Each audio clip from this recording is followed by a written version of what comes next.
To other news now, and same-sex civil partnerships will continue in Queensland, with the LNP government deciding not to repeal the laws brought in by Labor.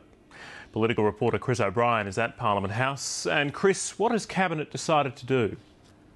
Well, David, after months of pressure from the Australian Christian lobby, who wanted the Civil Unions Bill repealed, and from gay rights activists who wanted the laws to remain untouched, the LNP government has decided civil partnerships will continue to be recognised.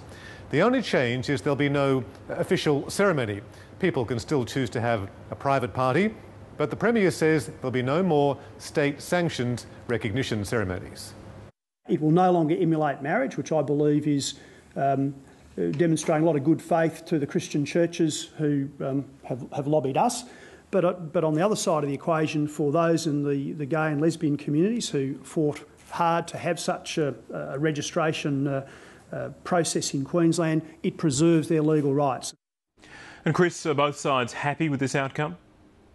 Well, David, neither side is delighted, but the Christian lobby is glad that the state-sanctioned ceremonies will be scrapped, and gay rights supporters are pleased that the basic law is remaining in place.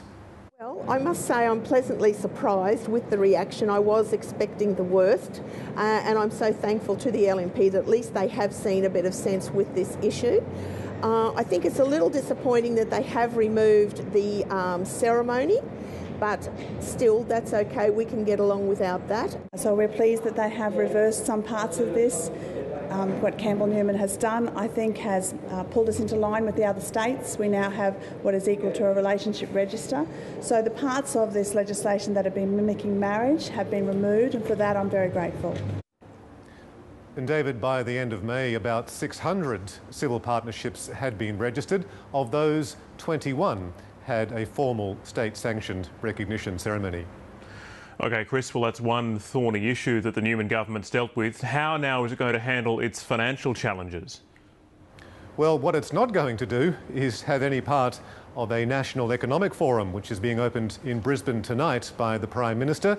Tomorrow, union leaders and business reps and government representatives will discuss national economic priorities. Not the Premier.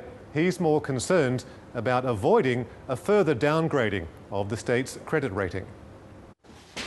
Almost 3 months after winning government, Campbell Newman is increasingly pessimistic about the budget. Let me just say that we are very, very, very worried about the financial position of the state of Queensland. The LNP wants to restore the state's credit rating from AA+ back to AAA. Instead, at least one of the international ratings agencies might downgrade it further. This is the situation that we've inherited from the Labor Party.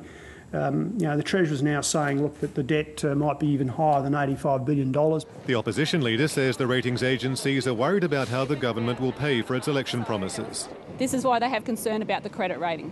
Ms Palaszczuk has loaded her MPs on a train to Rockhampton for a regional visit.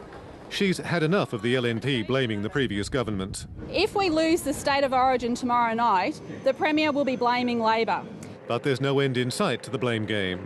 We'll be going for a while. They left us with a lot of war crimes against our economy. On Friday, we'll see an interim report on the state's finances, which are being reviewed by the former Federal Treasurer Peter Costello. The Premier isn't getting our hopes up for good news. In fact, he's warning of the opposite. We are on a power dive into the abyss, and what we're doing is making the tough decisions to turn that around. And that doesn't include attending the Prime Minister's Economic Forum. Oh, look, this thing's more choreographed and stage managed than Dancing with the Stars. But he'll need some fancy footwork to get through the economic challenges. Chris O'Brien, ABC News.